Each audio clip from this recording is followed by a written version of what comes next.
Bonjour à tous et bienvenue dans cette nouvelle vidéo.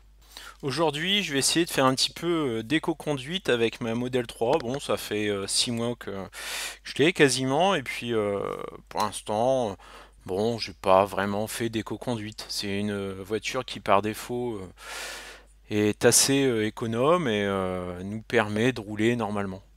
Contrairement à mon ancienne voiture électrique, la Zoé, avec la batterie 22 kW. Là, je peux vous dire que pour les longs trajets, je serrais les fesses et je roulais souvent en éco-conduite. Alors ce qu'il faut faire pour ne pas consommer beaucoup d'énergie, c'est simplement cette barre ici que vous voyez.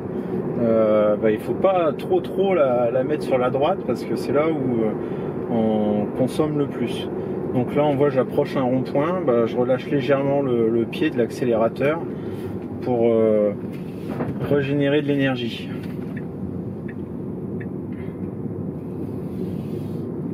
Ensuite je rappuie mais bon en mode pépère.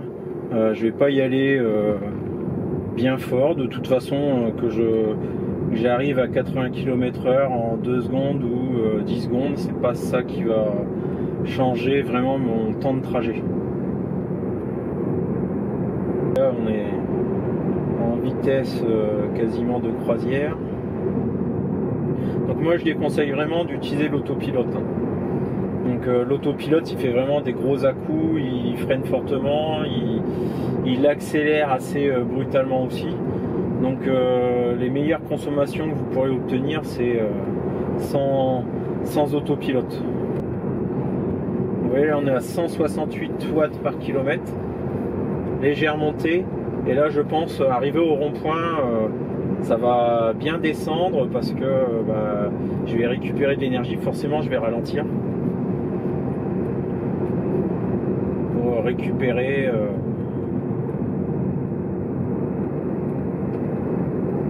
ce que j'ai consommé pour m'élancer et puis en descente. Hop. Là pareil, le mieux vraiment c'est de ne jamais s'arrêter, mais bon ça la signalisation nous permet pas de... Les routes sont pas forcément conçues pour l'éco-conduite, c'est-à-dire il y a des stops, il y a des fois on est contraint de s'arrêter par rapport à la réglementation, mais effectivement s'arrêter et repartir c'est de l'énergie perdue, même si on a une bonne visibilité et que... Bon là je reviens en voix off, hein, donc le test de l'éco-conduite pour l'aller de ce petit trajet s'arrête là puisque bon j'ai été interrompu par un appel téléphonique. Et bon, le téléphone, plus la vidéo YouTube, plus la concentration de l'éco-conduite, là c'était pas gérable de faire les trois en même temps.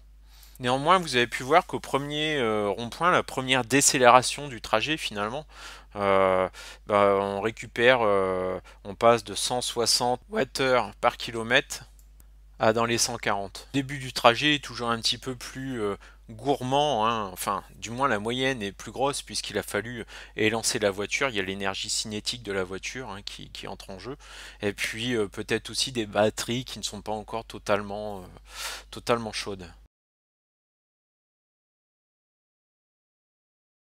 Donc là pareil, j'arrive à un rond-point, je vais légèrement commencer à lever la pédale. Alors moi la récupération d'énergie très honnêtement c'est bien lorsqu'on en a lorsqu'on n'a pas le choix, lorsqu'il faut s'arrêter, comme là il y a un rond-point, il y a des voitures, je suis obligé de m'arrêter. Par contre plus on peut plus on va l'éviter, mieux ce sera. Oui, c'est pas parce que la voiture récupère de l'énergie qu'elle récupère la totalité de l'énergie. Donc il y a forcément des pertes. Donc le mieux, c'est de ne pas récupérer d'énergie, réussir à ne pas récupérer d'énergie et vraiment utiliser la totalité de ce qui est dépensé et ne pas récupérer derrière. Donc à l'époque, lorsque j'avais ma petite Zoé, ce que je faisais souvent c'était je me mettais au point mort pour se laisser aller, pour utiliser justement l'énergie cinétique, le poids de la voiture dans une descente ou ce genre de choses. Donc c'est un petit peu les méthodes aussi que les conducteurs de train ont. Bon, par contre, se mettre au point mort sur... regardez là par exemple, je vais le faire. Hop. Donc là j'ai simplement appuyé légèrement en haut. Et là je suis au point mort. Donc je ne consomme pas et je récupère pas. Puis vous voyez, la voiture là, elle a un sacré élan. Hein. Je perds pas beaucoup de vitesse. Hein. Donc là j'ai sûrement évité finalement une récupération d'énergie suivie d'une accélération. Voilà, je vous ai dit, le mieux c'est vraiment de ne pas... si je sors pas d'énergie pour le récupérer ensuite, c'est beaucoup mieux. Donc sur des faux plats, lorsqu'il y a une légère descente ou ce genre de choses, c'est des petites tactiques qui peuvent être payantes en fait. Puis là on va se garer sur une petite borne de recharge. Donc moi je suis dans l'Oise, il y en a pas mal des bornes de recharge de ce réseau là. Alors ce qui est sympa c'est que la première demi-heure est gratuite. Alors ce qu'il n'y a pas des voitures thermiques garées, c'est pas mal. Ah non, je dis des bêtises. Ça doit être un hybride.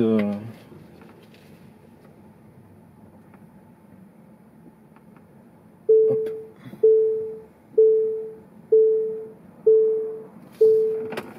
Et en plus, donc, je me suis complètement trompé puisque c'est le dernier DS3 Crossback 100% électrique. En tout cas, bon, il a de la gueule, hein, il est pas moche. J'ai tellement l'habitude qu'il y ait des thermiques à cet endroit-là. Et en plus, celui-ci, il existe aussi en thermique. Hein, donc, au premier coup d'œil, ça ressemble à une thermique.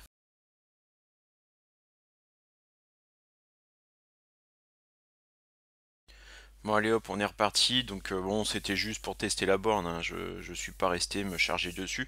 J'ai pris qu'un seul kilowatt. Et je ne suis resté qu'à peine 10 minutes.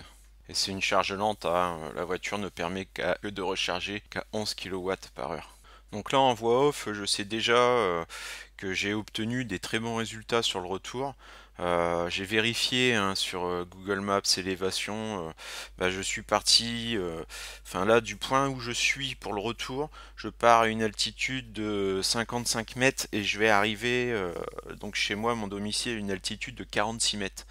Il n'y a pas, en gros, le terrain est quasiment plat, donc ça peut pas expliquer la si faible consommation que j'ai eue au retour. Donc là, je suis sur une route assez dégagée, j'ai de la visibilité et je vois que là, ça va partir légèrement en descente. Donc un petit clic aussi pour repasser en neutre. Une fois que je suis sur le neutre, la voiture elle garde son élan et puis qu'à laisser faire. Bon, désolé pour la qualité de la caméra qui fait de l'autofocus toute seule. La prochaine fois, je réglerai sur un autofocus manuel. La voiture prend un petit peu de vitesse, il y a une légère pente, et puis là on arrive sur une petite montée. Normalement j'aurais réactivé la propulsion, mais comme il n'y a personne derrière moi, je laisse pour voir si ça passe. Bon, ça ralentit pas mal, on descend juste un petit peu sous les 60 km/h. Mais ça passe, et puis on réenchaîne sur une légère pente. La voiture reprend ensuite de la vitesse et on la laisse glisser. Et pendant ce temps-là, zéro consommation. Je vais même récupérer, donc au bout, je sais qu'il y a un rond-point, donc je vais réengager le drive hein, pour réenclencher la récupération d'énergie. Alors c'est sûr, hein, c'est une conduite cool pépère, hein, qui limite même peut déranger les autres usagers qui vous suivent éventuellement. Mais bon, je roule à 70 en moyenne au lieu de 80.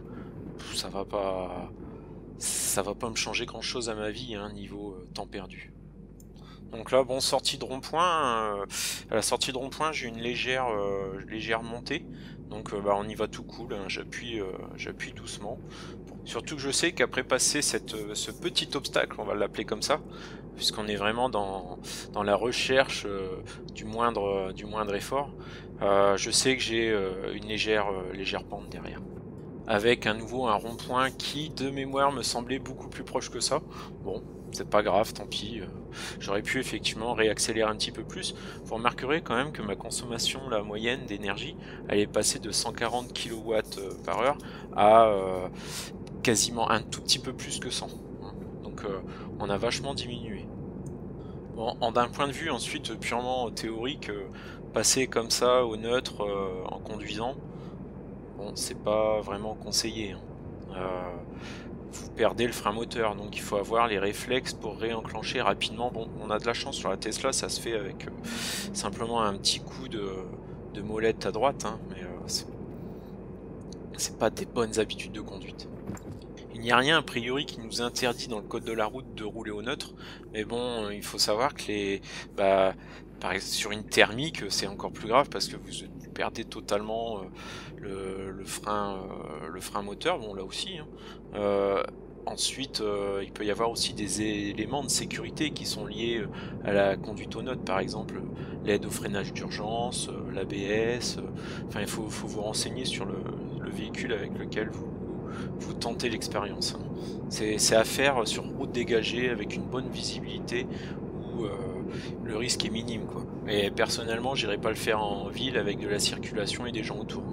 En étant assez doué, sans enclencher le neutre, on peut quasiment le simuler avec la bonne pression du pied sur la pédale d'accélération. Je pense que ça revient quasiment au même, hein. Si on se cale pour pas récupérer d'énergie et pour pas en consommer, ça revient au même. Donc là on a même notre vitesse qui augmente légèrement. Puis j'ai pas besoin de faire plus, quoi, on se laisse glisser, encore une fois. Ensuite, lorsque je passe sous les 75 km/h, je réenclenche pour réaccélérer un petit peu. Donc il y a aussi une technique, hein, qui est connue, hein, ça s'appelle le pulse and glide, donc qui signifie, hein, tout simplement lancer et glisser. Donc cette technique, elle consiste surtout à dépasser à peu près de 5 km/h la vitesse maxi autorisée. Donc 5 km/h pour être dans les limites. Bon, généralement le compteur n'indique pas réellement la vraie vitesse, quoique c'est pas tout à fait vrai avec la Tesla. Autant j'avais des écarts sur mes autres véhicules, mais là avec la Tesla j'ai l'impression que la vitesse indiquée c'est réellement la vraie vitesse. Petit avertissement à tous ceux qui ont l'habitude de dépasser légèrement la vitesse autorisée de quelques km/h.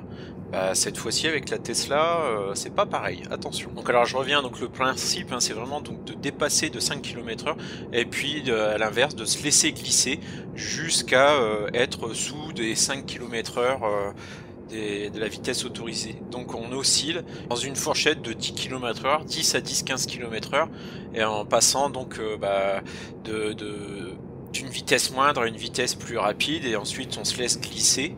Et ensuite on réaccélère à nouveau une fois que la voiture a perdu son élan. Donc j'avais fait pas mal de petits tests il y a bien longtemps, il y a 5-6 ans lorsque j'avais la Zoé, et réellement j'ai fait des records d'économie en utilisant ce système là. La réalité des choses par contre c'est qu'aujourd'hui on n'en a plus besoin.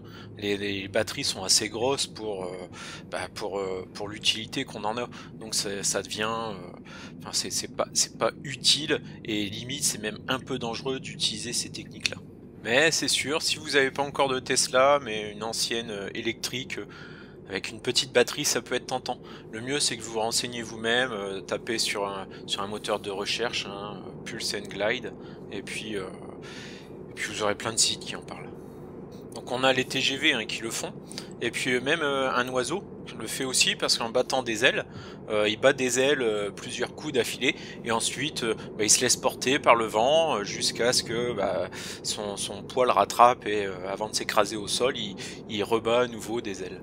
Donc là j'arrive quasiment au bout de mon périple, hein. Bon encore une fois je suis au neutre, et ma consommation, hein, elle est descendue en dessous des 90 Wh par kilomètre. Ok, je me suis peut-être traîné un petit peu sur la route, mais bon, sur un trajet comme ça quotidien qui ne fait que 10 km, ça va me changer quoi? Une minute de trajet. Par contre, plutôt que d'être à 140, 150 Wh par kilomètre, je suis sous les 90. Donc en dehors des routes de montagne, où je serai dans une descente, là on est quasiment là c'est dur, moi là c'est mon record sur ce petit trajet là, hein, et j'ai pas fait plus d'efforts que ça. Donc c'est la première fois là en même temps que la vidéo, j'ai essayé les techniques que j'avais avec la Zoé, c'est-à-dire des passages au neutre lors de certaines routes qui le permettent. Donc c'est pas une technique que j'encourage, hein, parce que voilà, passer en neutre, c'est pas anodin. Si vous le faites, attention, hein, c'est une petite pression vers le haut, mais pas une grosse, hein, sinon ensuite c'est la marche arrière. N'est pas poussé à fond le Komodo, hein, mais je pense qu'il y a une interdiction quand même de passer la marche arrière lorsqu'on est en marche avant. Certains vont même peut-être découvrir qu'ils peuvent passer au neutre, sur le neutre tout en roulant avec une Tesla. Merci d'avoir regardé cette vidéo. Ça faisait un petit moment que j'en avais pas faite, mais bon, elles vont se faire un petit peu plus rares, hein. Il y a la reprise de la vie réelle, travail, etc. Et puis aussi, il faut avoir des sujets intéressants, parce que je vais pas vous faire des vidéos à l'identique de ce que moi-même je regarde, sinon il n'y a pas d'intérêt de voir 4 fois la même chose. Petit point parrainage rapide, donc j'ai eu pas mal de parrainage ces derniers temps, donc merci de m'avoir choisi. Et j'ai trois filleuls, hein, qui devraient recevoir leur voiture dans les jours, dans les semaines à venir. Bon courage, ça vient. Et j'ai également 2 autres personnes, hein, qui ont commandé une Tesla en utilisant mon lien. Il y a vraiment pas si longtemps que ça. Donc là, je regarde, Yanis vient de recevoir sa voiture là aujourd'hui, je pense, il y a quelques jours.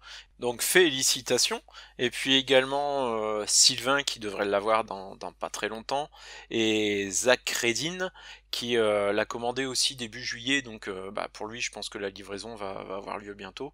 Et ensuite, il y a Jean-Marc et Grégory qui ont commandé une Tesla en utilisant mon lien la semaine dernière. Donc félicitations aussi. Allez, merci et n'oubliez pas de vous abonner si c'est pas déjà fait. Ciao!